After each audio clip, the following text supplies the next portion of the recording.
السلام عليكم ورحمة الله وبركاته.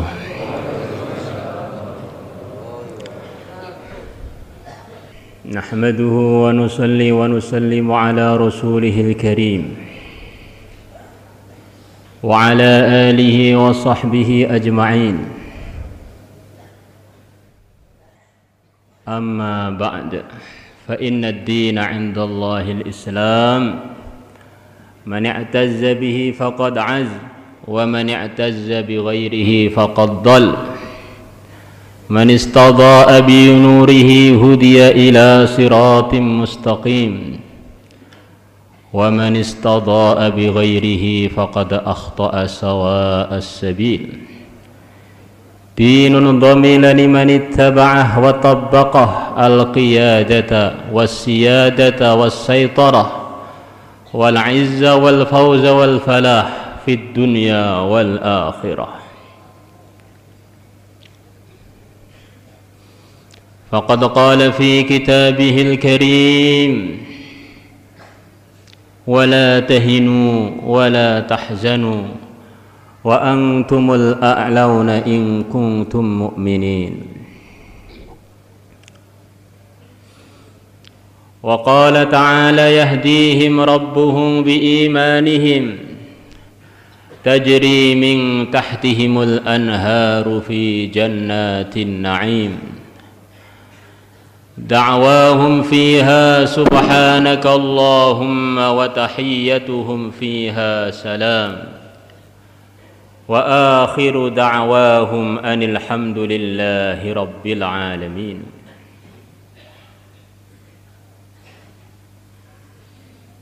وقال تعالى: إن الذين آمنوا وعملوا الصالحات سيجعل لهم الرحمن ودا.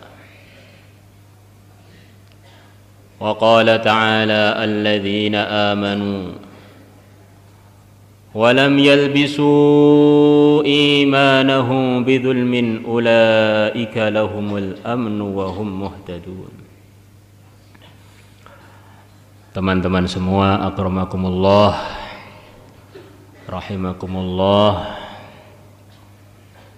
Kita bersyukur kepada Allah Subhanahu wa ta'ala yang telah menggerakkan kita hadir dalam majelis yang mulia ini, majelis usaha untuk meningkatkan hubungan kita dengan Allah, majelis untuk meningkatkan mutu Islam kita, majelis untuk usaha meningkatkan mutu ibadah kita, majelis yang Nabi Agung Muhammad sallallahu alaihi wasallam menjanjikan dalam ratusan hadisnya, majelis yang hanya karena Allah, majelis yang karena agama saja, tidak karena yang lain, majelis yang hanya karena ukhuwah Islamiyah. Begitu majelis itu selesai, Allah perintahkan para malaikatnya untuk memberi pengumuman kepada orang-orang yang hadir: Qumu maghfuran lakum qad buddilat sayyiatikum hasanat. Orang-orang yang hadir, pengumuman untuk kalian: bangkitlah dari selesainya majelis dalam keadaan dosa-dosa kalian telah diampuni oleh Allah, keburukan-keburukan kalian telah diganti dengan kebaikan-kebaikan. Maka para malaikat sebagian bertanya, ya Allah, di sana ada beberapa orang hadir tidak sengaja untuk hadir ke majelis itu. Dia hanya hadir kebetulan untuk satu hajat yang lain. Bagaimana orang tersebut? Apa diampuni juga dosanya? Dihapus keburukan-keburukannya, diganti dengan kebaikan?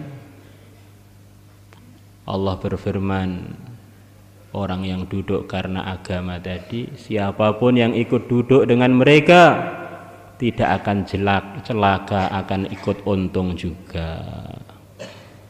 Ibaratnya kita ini hadir dalam majelis-majelis kebaikan, hadir kurang tawajuh, ngantuk, nggak ingat apa yang diomongkan, itu pun ada keberuntungan tersendiri para hadirin.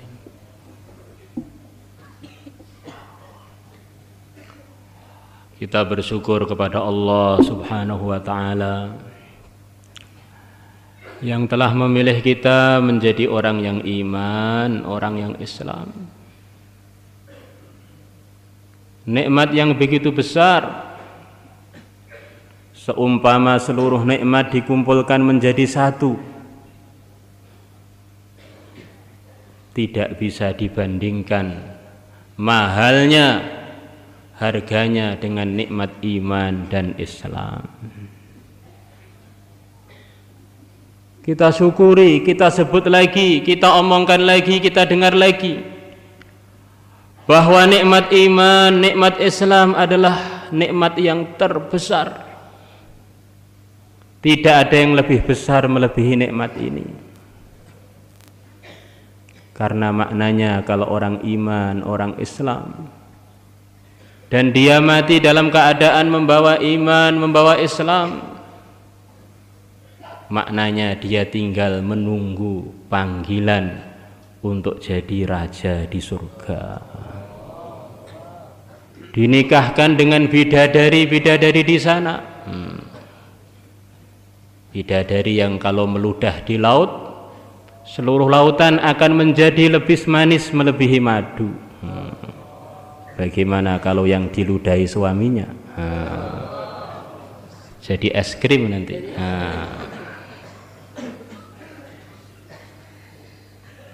Kenikmatan-kenikmatan yang tidak bisa dibayangkan.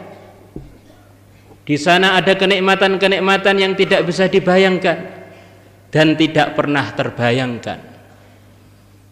Tidak pernah terdengar oleh telinganya manusia, tidak pernah terlihat oleh matanya manusia, tidak pernah terbetik di hatinya manusia, karena memang di dunianya manusia sebagian nikmat-nikmat tersebut tidak ada.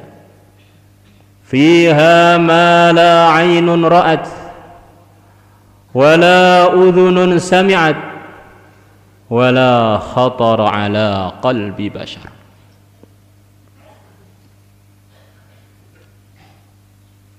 Setan usaha bersumpah,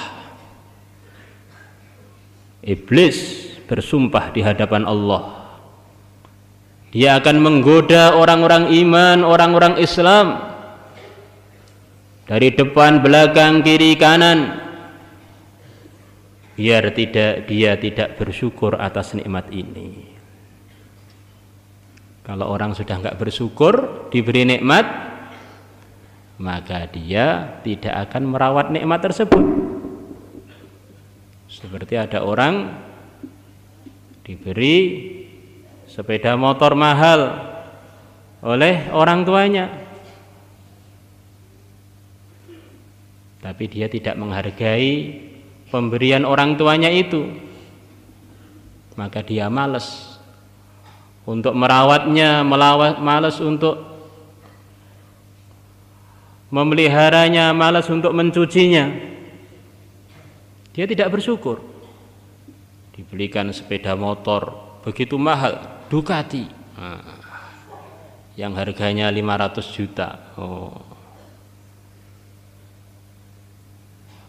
Seperti orang tidak bersyukur diberi istri, maka melihat istri, melihat tok itu sudah langsung mahnya kambuh. Gak bersyukur. Maka kalau kita tidak sering-sering mudzakarah, ingatkan lagi mengenai keuntungan jadi orang beriman, keuntungan menjadi orang Islam, keuntungan diberi hidayah oleh Allah, Na'udzubillah, lama-lama kita ini menjadi muak dengan Islam. Dengar azan tuh jadi sumpek, azan lagi, azan lagi. Diajak amal, dia merasa amal itu sebagai beban. Saya sudah capek, jangan ngerepotin saya dengan ajakan-ajakan amal. La ilaha illallah Muhammadur Rasulullah. Nikmat yang begitu besar. Kalau kita rawat, iman dan Islam ini kita rawat, kita praktekkan dalam kehidupan kita, berapa banyak anugerah yang Allah janjikan akan diberikan kepada orang iman dan orang Islam, dan telah diberikan kepada pendahulu-pendahulu kita, para nabi, para rasul, pimpinannya para nabi, para rasul, yang mulia Nabi besar Muhammad sallallahu alaihi wasallam, para sahabatnya, para tabi'in, para tabi'ut tabi'in, pengikutnya lagi, sampai kapanpun mereka ada. Kalau mereka mempraktekkan Islam dan memegang iman mereka, maka anugerah-anugerah itu akan terus diberikan oleh Allah, kapan saja, di mana saja, pada siapa saja. Iman yang maknanya kita ini punya keyakinan mantap di dalam hati bahwa yang mengatur seluruh dunia, yang mengatur yang telah lalu, yang sekarang, yang akan datang, mengatur yang tampak, mengatur yang tidak tampak, mengatur diri kita, keluarga kita, istri kita, orang kampung kita, pejabat kita, negara kita. Yang ngatur hanya satu saja, Allah subhanahu wa ta'ala. Selain Allah adalah makhluk diciptakan, tidak punya andil apapun dalam pengaturan dan penciptaan. Indonesia, Malaysia, Cina, Belanda, Amerika, NATO, Pentagon, NASA, semuanya makhluk, tidak bisa buat apa-apa, tidak bisa mendatangkan manfaat ataupun maldorot, enggak sedikit ataupun banyak. Seluruh dunia kumpul jadi satu, bahkan seluruh akhirat kumpul jadi satu, jinnya, manusianya, tuyulnya, ndruwonya, mak lampirnya, kuntilanaknya kumpul jadi satu, ingin datangkan manfaat kepada kita, tanpa seizin Allah tidak bisa mendatangkan apapun juga. Insyaallah para hadirin. Sebaliknya mereka berkumpul jadi satu, bersatu padu, kerjasama, bergerak sama-sama untuk mendatangkan maldorot. Tukang sihirnya, tukang santetnya, tukang boksernya, ninjanya, pasukan kamikazenya, yakuzanya kumpul jadi satu, datangkan maldorot kepada kita, tidak akan bisa mendatangkan maldorot sedikit pun tanpa seizin Allah. La ilaha illallah. Ini iman ini harus lurus, tidak boleh keliru.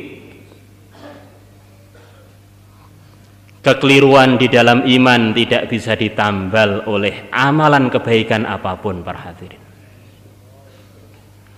Orang-orang kafir punya lembaga-lembaga kebaikan, lembaga-lembaga sosial, lembaga-lembaga bantuan kemanusiaan. Tapi kalau mereka mati tidak membawa iman, mereka adalah intip neraka. Tidak cukup untuk beli tiket menuju surga selain dengan iman. Kita dengan Allah nggak ada demokrasi. nggak taat masuk neraka. Bareng-bareng demo, gimana kebanyakan nggak iman, ya kita ingin yang banyak menang, nggak bisa. Zaman Nabi Nuh yang beriman hanya segelintir manusia, 40 pasang saja, yang lain tidak beriman.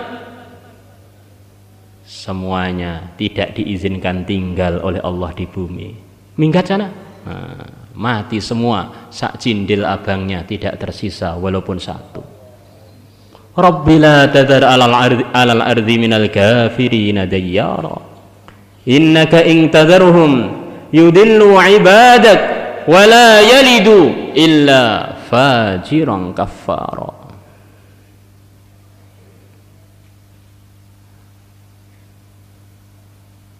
Maka kata para ulama, Masya Allah, di dunia ini orang yang paling ayem, hidupnya paling tenang, paling tentrem, tidak bingung sana, tidak bingung sini, hanya 2 orang saja.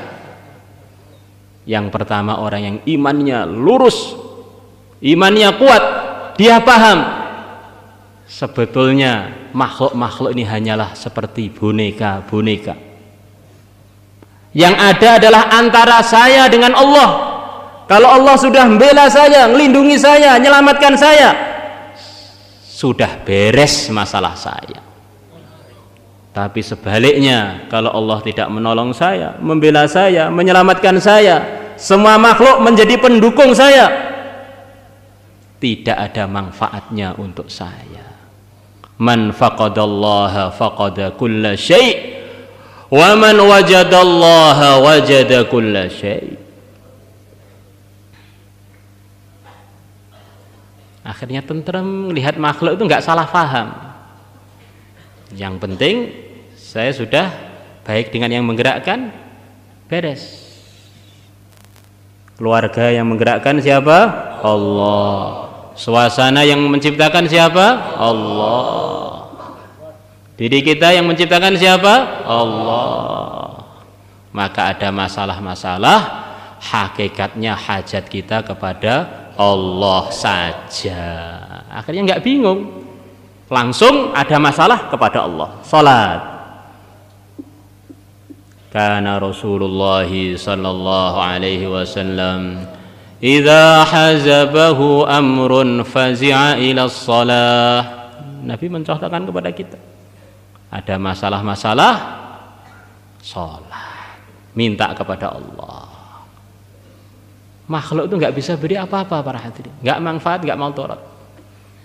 Maka orang kalau mengharapkan makhluk ini salah paham, akhirnya hidupnya ini kecewa, lepas kecewa, kecewa yang kedua, lepas kecewa, kecewa yang ketiga, terus berisi kekecewaan. Mengharap kepada boneka. La ilaha illallah.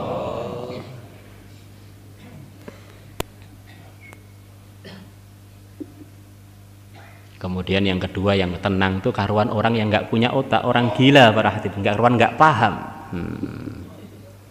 Tidur di kolong jembatan nyenyak, nggak punya rumah nggak masalah, nggak punya anak, nggak punya istri nggak masalah. Yang penting makan minum, kencing di sembarangan tempat nggak masalah. Nggak punya baju juga nggak masalah. Tenang hidupnya. Kita lihat orang-orang gila di pinggir jalan bisa ngorok, krok, tenang. Tapi yang repot nih orang yang tauhidnya nggak mantep dan juga nggak gila, setengah-setengah, nggak hidup nggak mati. La yamutu wa la yahya.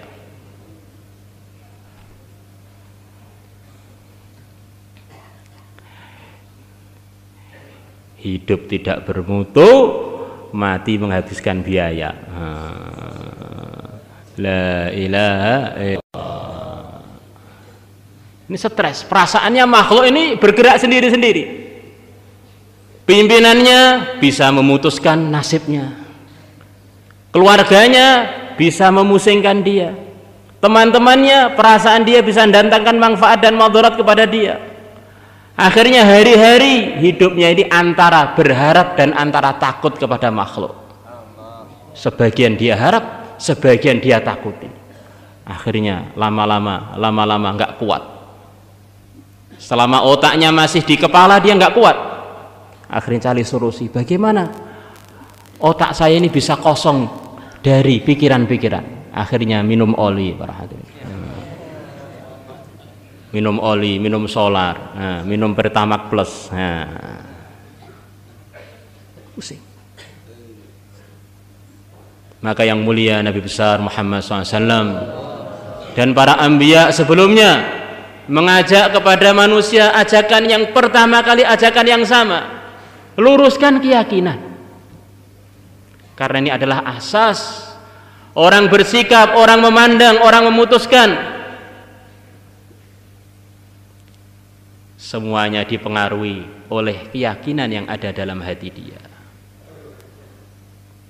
Wa ma arsalna min qablika min rasul illa nuhi ilaihi annahu la ilaha illa ana fa'budun. Perbaikan yakin.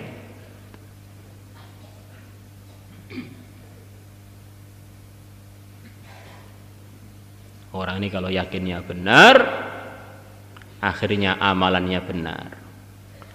Maka di dunia ini tidak ada orang yang lebih baik yakinnya, lebih kuat yakinnya, lebih lurus imannya melebihi orang-orang suci, para anbiya alaihimussalatu wassalam, para rasul alaihimussalatu wassalam, ulul azmi minar rusul alaihimussalatu wassalam, yang mulia Nabi besar Sayyidul Anbiya, Sayyidul Kaunain, Sayyidul Thaqalain, Nabi kita Muhammad sallallahu alaihi wasallam.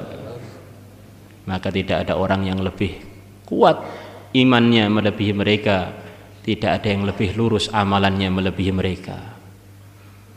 Dalam ibadahnya, dalam pergaulannya, dalam muamalatnya, dalam akhlaknya, mereka adalah imam-imam, contoh suri tauladan untuk seluruh manusia. Selepas iman itu lurus, akhirnya menimbulkan sikap-sikap yang lurus. Itulah namanya iman dan amal soleh, para hadirin. Semua kekeliruan dalam amal tidak lepas dari penyakit di dalam iman, atau bahkan tidak imannya orang yang keliru tersebut. Maka di dunia ini tidak ada orang yang lebih keliru, lebih kejam, lebih zalim, lebih nyeleweng melebihi orang-orang tidak beriman. Hidupnya, sikapnya tidak didasarkan atas iman, akhirnya hidupnya lebih rendah dari kehidupan hewan, kehidupan yang tidak ada pedomannya, kehidupan yang akan menyebabkan mereka menuju murkanya Allah, menuju nerakanya Allah, jadi bahan bakarnya api neraka kalau tidak beriman sebelum mati mereka.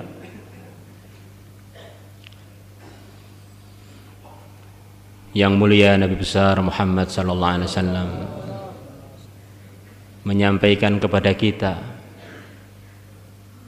bahwa dunia ini masih diizinkan oleh Allah untuk dihuni, diizinkan oleh Allah, orang-orang diizinkan hidup, menghirup oksigen, makan, minum, hewan-hewan masih hidup karena masih adanya orang-orang yang beriman. Satu orang beriman lebih berharga di sisi Allah melebihi seluruh orang kafir, rakyatnya, pejabatnya, presidennya, seluruhnya. Karena mereka tidak beriman, tidak ada harganya sedikit pun di sisi Allah.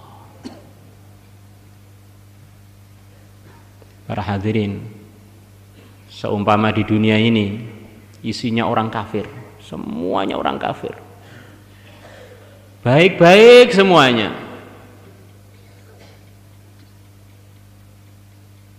suka beri sosial, suka buat kebaikan, ini tidak ada iman dalam hati mereka. Yang ada tinggal satu orang beriman saja, selain dia semuanya kafir. Yang nanti kalau dia ini mati, yang tinggal di dunia hanya orang kafir saja.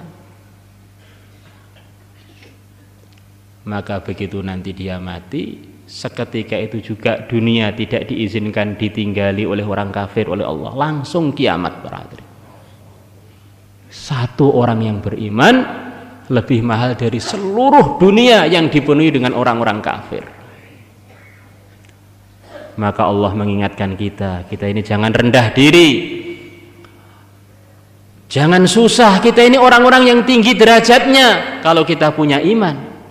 Satu orang beriman lebih mahal di sisi Allah dari sepenuh bumi dari orang-orang yang tidak beriman. Tumbalnya bumi, punjernya bumi, yang menyebabkan bumi masih bisa dihuni adalah sebab imannya orang yang beriman. Wala tahinu wala tahzanu wa antumul a'launa in kuntum mu'minin. Maka kita melihat apa-apa dengan pandangan iman, melihat kemajuan-kemajuannya orang kafir, teknologinya orang yang tidak beriman, ahli batil, kita tidak terkesan para hadirin.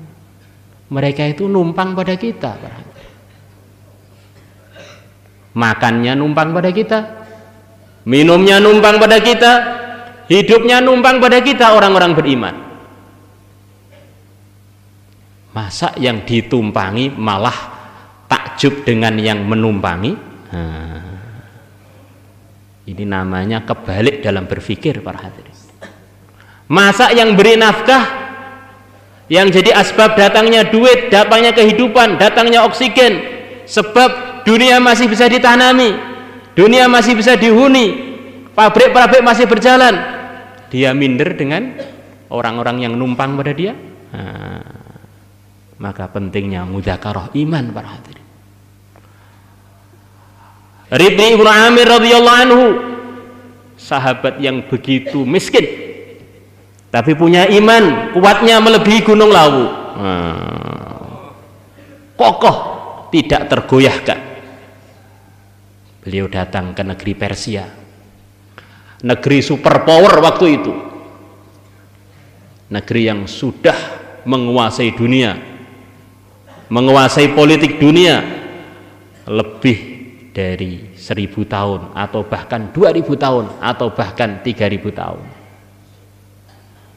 Rib'i orangnya kecil, mestinya orang itu kalau kecil kan minder, tapi Rib'i tidak para hadirin. Bersikap dengan sikap iman, mandang dengan pandangan iman, datang ke negeri Persia, pakai baju compang-camping, baju aja nggak punya yang utuh, bajunya compang-camping. Pakai kuda, beli kuda gede nggak mampu. Kudanya kecil lagi, orangnya kecil, kudanya kecil. Ini seperti kurcaci para hadirin. Tahu kurcaci? Ya, ini manusia kerdil. Ini kudanya kuda padi. Yang naik juga orangnya kerdil, masya Allah. Kemudian bawa pedang Rib'i ini para hadirin. Bawa pedang, pedangnya juga sesuai ukuran badannya, kecil lagi. Saking miskinnya, sarung pedangnya aja nggak punya. Maka beliau dipotong pedangnya biar tidak melukai apa-apa, diubet-ubet. Datang ke Raja Persia, telenuk. Maka pejabat-pejabat Persia melihat datangnya Rib'i itu sudah mandang dengan pandangan menghinakan. Ini anjing dari mana datang ini? Pejabat-pejabat datang, anjing dari mana ini? Rib'i tidak peduli para hadirin, tetap datang. Dia bawa pedang dan bawa tombak. Dan ini di istana Raja Persia Sudah mulai dari luar itu ada karpetnya, karpet yang begitu mahal. Maghrib ini datang jalan dengan tombaknya itu ditaruh di bawah yang tajam itu. Akhirnya karpetnya pada bolong, nggak terkesan. Jalan. Maka orang-orang sudah marah semua, ingin ngeringkus dan mungkin ingin membunuh Rib'i yang begitu kurang ajar menurut mereka. Tapi Rib'i tidak terkesan. Ternyata seluruh pasukan yang lengkap, seluruh pejabat yang hadir tidak mampu mendatangkan madarat kepada beliau secuil pun.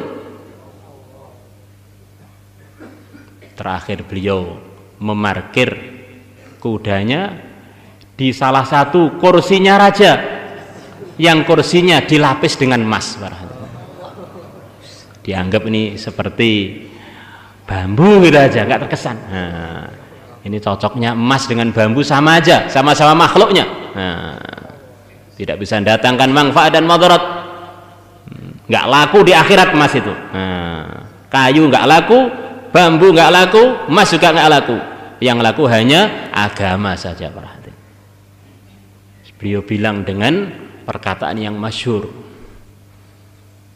yang mengejutkan seluruh orang Persia yang hadir. Kasihan kalian, ayo ikut saya. Tak ajak kepada kehidupan yang lebih luas, tak ajak kehidupan yang bahagia, tak ajak kepada kesuksesan. Beliau dengan baju yang begitu melas, dengan kuda yang begitu melas, dengan pedang begitu melas, tidak terkesan. Orang-orang Persia ini walaupun punya dunia dengan segala isinya, mereka nggak punya iman. Kasihan, sebentar lagi akan jadi intip neraka kalau nggak cepat-cepat beriman. Insyaallah para hadirin, begitu kita ini. Akhirnya dengan iman tuh orang jadi pede. Asalkan nggak ditambah S bagus. Kalau SPD sak pena EDW jadi nggak bagus. Percaya diri karena memahami yang ngatur semuanya hanya Allah, yang menggerakkan semuanya hanya Allah, yang punya semuanya hanya Allah. Antara saya dengan Allah baik beres. Itulah para sahabat. Mereka membawa iman, membawa nur iman, menyebar ke seluruh alam dengan keyakinan siapa aja yang belum beriman ini orang kasihan, orang melas, orang sengsara. Mereka ajak seluruh dunia untuk mengikuti mereka. Maka Allah pilih orang yang pilih untuk ikut para sahabat. Maka para sahabat, kalau urusan dunia mungkin banyak terbelakang, tapi urusan hubungan dengan Allah mereka adalah yang tercanggih dan yang tertinggi. Maka begitu sahabat oleh Allah diserahi untuk ngurus Persia, maka para sahabat masuk di istana Raja Persia. Di istana itu ada hiasan-hiasan, termasuk bunga-bunga, termasuk buah-buahan tiruan yang terbuat dari emas, terbuat dari perak, terbuat dari macam-macam logam yang mirip sekali dengan aslinya. Sahabat seumur-umur nggak pernah tahu, dikira beneran, maka digigit oleh para sahabat. Lah ini kok keras banget nih ternyata, nah, nggak bisa dimakan, dikira buah-buahan beneran. Mereka tidak mengenal itu, tapi mengenal yang lebih penting dari itu, mengenal Allah. Apa manfaatnya orang kenal semuanya? Pejabat kenal, teknologi kenal, ilmu biologi, ilmu fisika, tapi nggak kenal dengan pencipta seluruh alam, apa gunanya? Maka orang yang tidak punya iman ini ibaratnya seperti rombongan musafir. Ada rombongan musafir para hadirin. Musafir yang isinya adalah para ilmuwan. Ada sebagian ahli biologi, ada sebagian ahli matematika, ada sebagian ahli fisika, ada sebagian ahli kimia. Apa ilmu-ilmu ini keliru, Pak? Siapa yang kelirukan? Kalau kenal dengan Allah nggak keliru, kalau nggak kenal nggak ada manfaatnya itu semua.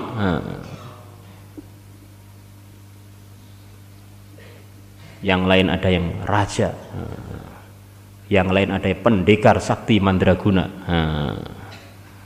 Kalau orang-orang punya lembu sekilan, dia punya lembu sekilo.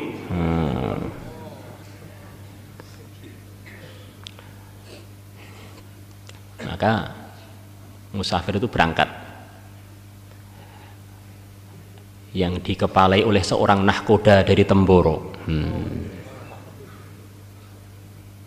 Nah, nahkodanya ini desa SD aja nggak tamat, huruf abjad nggak hafal, ABCD nggak hafal, apalagi yang lain-lain, istilah-istilah dunia tidak paham, tapi dia sangat pandai berenang. Maka berangkatlah musafir itu dalam perjalanan menuju tengah laut. Maka salah satu dari musafir yang ahli biologi mengatakan pada orang Temboro itu, "Hei wong desa, kamu paham mbak dengan ilmu biologi?" "Apa itu biologi? Apa itu?" "Oh, dasar wong desa goblok primitif. Ini ilmu penting. Kamu akan tahu asalnya orang Ngawi dari mana." Kamu nggak kenal dengan Museum Trinil? Asalnya orang Ngawi ini dari manusia purba.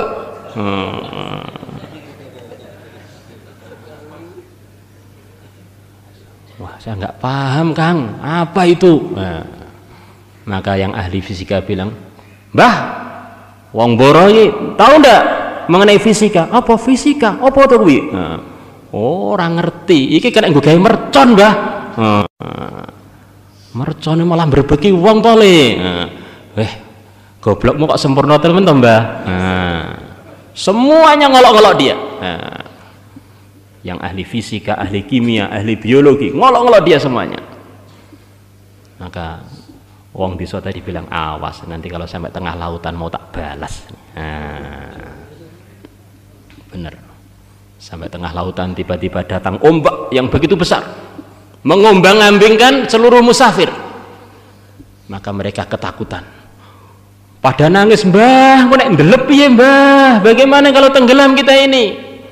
"Loh, kamu kan katanya punya ilmu fisika, ya selamatkan diri kamu dengan ilmu fisika." "Mbah, kalau tenggelam gimana? Katakan kamu punya ilmu kimia, selamatkan diri kamu dengan ilmu kimia." Satunya lagi ahli matematika, "Mbah, bagaimana Mbah? Ini sudah sebentar lagi tenggelam nih kapal ini, sudah mulai bocor." "Ya selamatkan diri kamu dengan matematika, 1 kali 1 sama dengan piro, terserah kowe." Akhirnya semuanya ketakutan. Mbah itu bilang, "Sekarang kalian baru tahu bahwa seluruh yang kalian banggakan tidak ada manfaatnya. Yang ada manfaatnya tinggal satu, ilmu berenang saja, yang tidak pernah kalian pelajari seumur hidup. Ngenyek saya orang Temboro, tahu rasa kamu." Itulah para hadirin, nanti akan datang satu masa orang-orang kafir yang telah membanggakan dunianya, membanggakan teknologinya, membanggakan kemajuan-kemajuan yang mereka rasakan ada manfaatnya.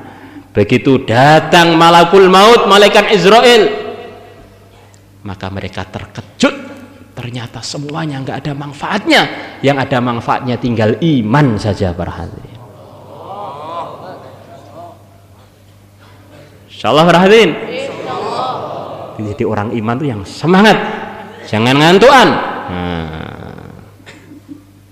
Jadilah seperti nasihatnya Sayyidah Aisyah. Jadi orang iman jangan malu-malui orang iman. Kun misla Umar, jadilah kamu seperti Umar. Idza takallama asma, kalau bicara lantang. Wa idza masya asra, kalau berjalan cepat. Wa idza daraba auja, kalau mukul sangat menyakitkan. Orang iman tuh yang terengginas, ojo ketok ingah-ingih. Diangkat jadi raja-raja di surga, minder dengan orang-orang dunia. La ilaha illallah. Kalau pergi dakwah di rumah-rumahnya orang miskin, berani naskil, semangat. Begitu melihat di depan rumah ada Mercedes lama itu aja sudah, wah Pak wong sugih iki piye iki? Nah, apa bahasa yang cocok untuk orang kawas? Nah, sudah ketakutan. Baru melihat bannya Mercedes sudah ketakutan. La ilaha illallah. Ini gimana ini? Ini namanya nggak bermutu para hadirin. Kita ingin bagaimana sikap kita ini? Sikap, wah, kalau saya sudah mempraktekkan agama, berarti saya sudah sukses. Uang nggak penting, jabatan nggak penting, yang penting adalah ridhonya Allah. Akhirnya melarat juga senyum saja, kaya juga nggak masalah, banyak sedekah. Sakit malah ngerontokkan dosa. Itulah orang-orang beriman, hidupnya itu penuhi dengan ketenangan.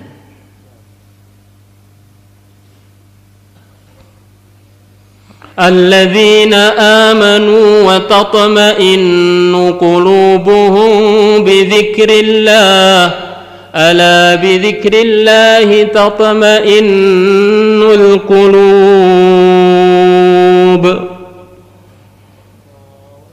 Jadi orang itu kalau beriman begitu itu kan, ketenangannya ingat pada Allah, ketenangannya amal agama, ada kesusahan menghadapinya dengan benar, bersikap benar. Itulah yang difirmankan oleh Allah, dengan sebab orang itu punya iman, akhirnya punya sikap-sikap yang benar, punya amalan-amalan yang benar, akhirnya iman mereka menghantar mereka menuju surga Allah. Yahdihim rabbuhum biimanihim tajri min tahtihimul anharu fi jannatin na'im da'wahum fiha subhanakallahumma wa tahiyyatuhum fiha salam wa akhiru da'wahum alhamdulillahi rabbil alamin. Insyaallah kita semuanya niat para hadirin. Allah subhanahu wa ta'ala janjikan kepada orang beriman, Allah akan datangkan kasih sayang. Sekarang orang bingung, keluarganya tengkar. Iman dan amal soleh tentu saja, iman yang menyebabkan timbulnya amalan-amalan kebaikan.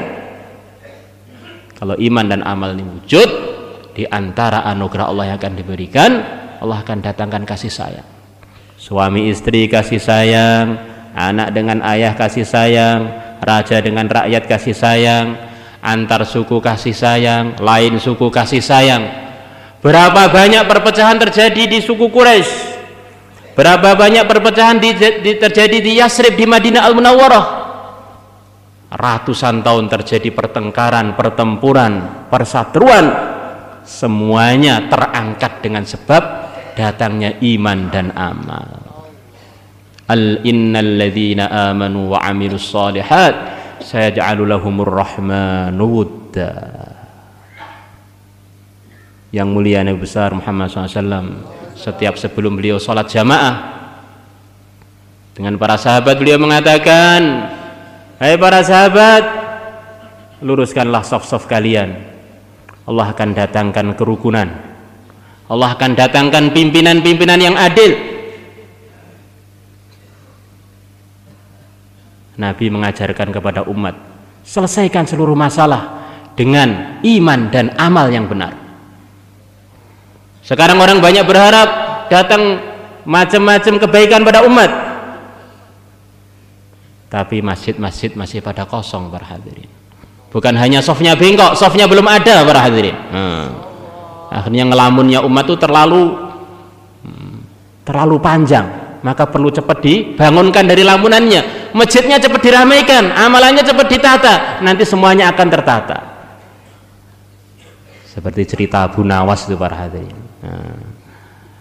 Beli telur langsung ngelamun, ini telurnya akan jadi anak akan saya jual, ayam akan jadi kambing saya jual akan jadi sapi, akhirnya saya jual, saya beli mobil. Lepas beli mobil saya setir sendiri, sekarang takbel din, ternyata dia ngeremek telur yang dia lamunkan itu pecah. Oh, ternyata ini lamunan. La ilaha illallah. Perasaannya naik mobil, ternyata megang telur para hadirin. Kadang-kadang orang lamun itu nggak terasa. Yang ngatur dunia ini Allah. Allah telah ngutus kepada kita Rasulullah yang paling mulia untuk membimbing kita selesaikan masalah dengan hubungan baik dengan Allah. Jangan ngarang sendiri, nanti tambah pusing kamu. Rumah sakit Solo sudah penuh, jangan kamu penuhi dengan kamu lagi. Sudah penuh, dokternya sudah pusing. Nanti dikirim rame-rame orang-orang yang stres, bingung. La ilaha illallah. Di antara anugerah Allah yang akan diberikan kepada orang-orang beriman yang amal soleh, Allah akan datangkan khilafah. Wa'adallahu alladhina amanu minkum wa 'amilus shalihat la yastakhlifannahum fil ard. Ini kata sebagian ulama, khilafah itu bertingkat-tingkat.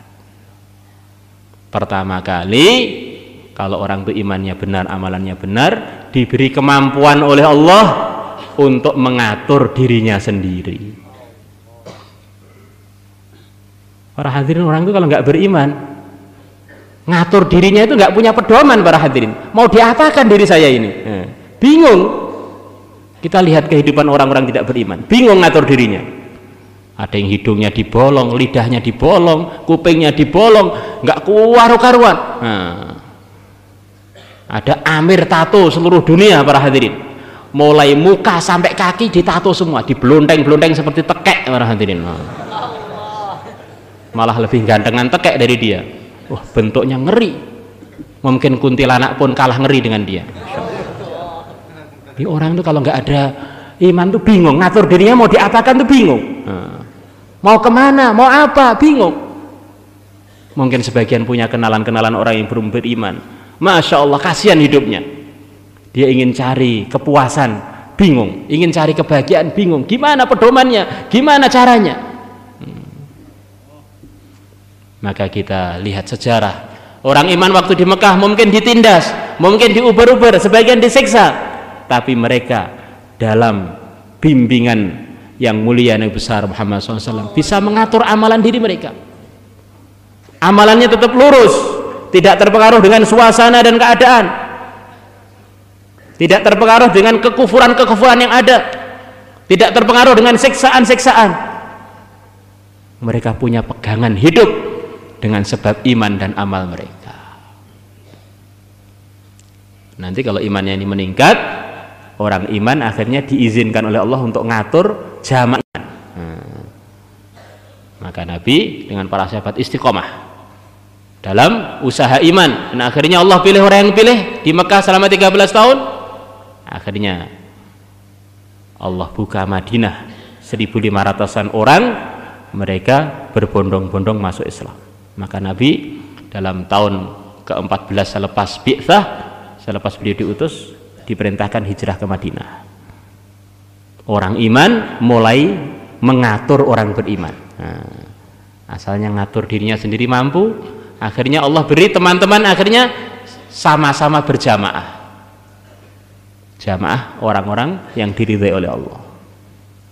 Terus dalam usaha memperbaiki iman Islamnya, terus akhirnya meningkat lagi. Orang beriman diizinkan oleh Allah untuk ngatur orang-orang yang tidak beriman. Selepas Nabi Muhammad SAW, Nabi kita, kekasih kita wafat, maka Allah teruskan perjuangan beliau dengan diangkatnya Sayyidina Abu Bakar selama 2 tahun 3 bulan kurang lebih. Selama 2 tahun 3 bulan mulai Sayyidina Abu Bakar diizinkan oleh Allah untuk membuka sebagian negeri Syam, negeri Eropa, yang dulu negeri Eropa, dalam pertempuran yang masyhur di zaman beliau yang dipimpin Khalid bin Walid, pertempuran Yarmuk. Bagaimana pasukan Islam yang jumlahnya hanya 40.000, kurang dari 40.000, 36.000 melawan 240.000 lebih. Akhirnya diteruskan Sayyidina Abu Bakar wafat, terus iman amal diistiqomahkan, dipimpin oleh yang mulia Umar Al-Faruq selama 10-an tahun. Maka Persia dan Romawi diatur oleh orang-orang Islam. Bukan itu saja, terus begitu mereka istiqomah iman, istiqomah amal, Hewan-hewan pun pada tunduk kepada mereka. Bukan itu saja, benda-benda mati pun yang tidak punya akal zahirnya pada tunduk kepada para sahabat. Sungai Nil kering di zaman Sayyidina Umar, maka oleh Sayyidina Umar dimarahi, diberi surat. Sungai Nil diberi surat, kamu harus ngalir. Ringkasnya begitu. Akhirnya Sungai Nil ketakutan ngalir mulai zaman Sayyidina Umar sampai sekarang, para hadirin. Maka kalau kita dengar Sungai Nil, oh itu sungai yang pernah dimarahi Sayyidina Umar dulu itu. La ilaha illallah. Di Madinah telah datang lahar, mau melahap seluruh Madinah, lahar. Maka Sayyidina Umar dilapori, ini lahar sudah turun dari gunung menuju rumah-rumah, mau bakar seluruh Madinah. Sayyidina Umar ingat, saya dulu ingat Rasulullah SAW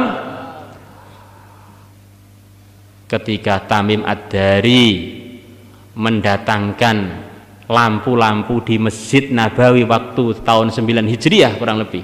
Di Masjid Nabawi ini dibangun oleh Nabi ketika Nabi hijrah ke sana, selama 9 tahunan nggak ada lampunya. Maka oleh Tamim Ad-Dari diberi lampu. Pertama kali sahabat yang punya fikir untuk memberi lampu seluruh masjid, masjidnya diterang.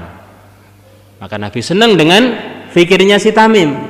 Tamim, kamu tak doakan karena kamu menerangi masjid, tak doakan kamu tidak terkena api, enggak di dunia, enggak di akhirat. Wah, ini Tamim berarti penangkal api ini. Dan lahar itu temannya api atau sepupunya api. Maka Tamim dipanggil Sayyidina Umar, Tamim ke sini. Ada apa Amirul Mukminin? Ini ada lahar datang menuju Madinah. Kamu suruh masuk lagi ke tempatnya. Maka Tamim bilang, mana saya bisa, kerjakan aja, taat. Saya dengar Nabi bilang kamu tidak akan terkena api dunia akhirat. Maka Tamim datang ke lahar itu, ayo balik. Kata rawi hadisnya, seakan-akan Tamim giring lahar itu seperti giring kambing. Ayo pulang. Akhirnya balik ke lubangnya dan tidak muncul lagi sampai sekarang. La ilaha illallah. Pokoknya kalau kita cerita agama itu, para hadirin, agama itu enggak mendatangkan kepada umat Islam selain kejayaan, selain kemuliaan, selain kemenangan, selain nusratullah. Akhirnya umat Islam bosen menang, bosen dibela oleh Allah. Rasanya kalah itu gimana sih? Akhirnya mereka mulai meninggalkan jimat satu-satunya yang menyebabkan mereka sakti, yaitu Islam. Akhirnya balik sebelum kenal Islam, jadi jauh dari pertolongan Allah. Ternyata nggak enak orang itu nggak ditolong oleh Allah itu. La ilaha illallah. Maka kita ingin ingatkan diri kita, teman kita, keluarga kita mengenai pentingnya kita mempraktekkan iman dalam kehidupan kita, menyempurnakan Islam dalam kehidupan kita. Maka untuk itu semua, untuk merawat imannya umat Islam yang mulia Nabi besar Muhammad SAW, pertama kali yang beliau buat adalah dengan membuat masyarakat yang akrab dengan masjid. Pertama kali Nabi datang ke Madinah, apa yang beliau buat? Bangun masjid. Rumahnya beliau masih numpang kepada Abu Ayyub lebih 1 tahun, tapi masjid harus cepat dibuat. Umat Islam di sana yang sudah ada diaktifkan ke masjid. Dari 1.500 orang dalam beberapa tahun saja menjadi seluruh dunia hampir menjadi umat Islam semua, para hadirin. Minimal kalau nggak jadi umat Islam, dipimpin oleh umat Islam, dibimbing oleh umat Islam. Insyaallah, para hadirin. Dan Nabi menjanjikan kalau turun musibah-musibah ke umat ini, Allah akan jauhkan musibah-musibah itu dari orang-orang, dari umatku yang suka memakmurkan masjid. Diri kita punya banyak masalah, keluarga kita, kampung kita, pejabat kita, mari kita ajak semua untuk meramaikan masjid biar semuanya selamat, selesai masalah mereka semua. Insyaallah, para hadirin. Innallaha idza anzala bala'an 'alal ardi 'ala ahli al-ardi sarafahu an ummaril masajid. Masjid sudah banyak di tempat kita, di Indonesia lebih 1 juta masjid, para hadirin. Kita tinggal meramaikan saja. Sekarang pokoknya kita ingin ke pasar, ingin beli buah delima, ingin beli buah anggur, ingin beli buah begini, buah begitu, tapi kita hanya ingin tidak meluangkan waktu, apa kira-kira kita bisa sampai ke pasar para hadirin? Tidak bisa. Begitu juga ada orang di sini yang ingin menikah, kapan nikahnya, kapan-kapan, kapan lamarannya, kapan-kapan, kapan tunangannya, kapan-kapan, sampai bau kuburan dia belum punya tunangan para hadirin. Nah, begitu juga untuk usaha perbaikan agama para hadirin, usaha perbaikan masjid, memakmurkan masjid, tidak ada jalan kecuali satu saja, meluangkan waktu untuk itu. Insyaallah semuanya niat para hadirin. Maka untuk itu semua, siapa yang niat silahkan meluangkan.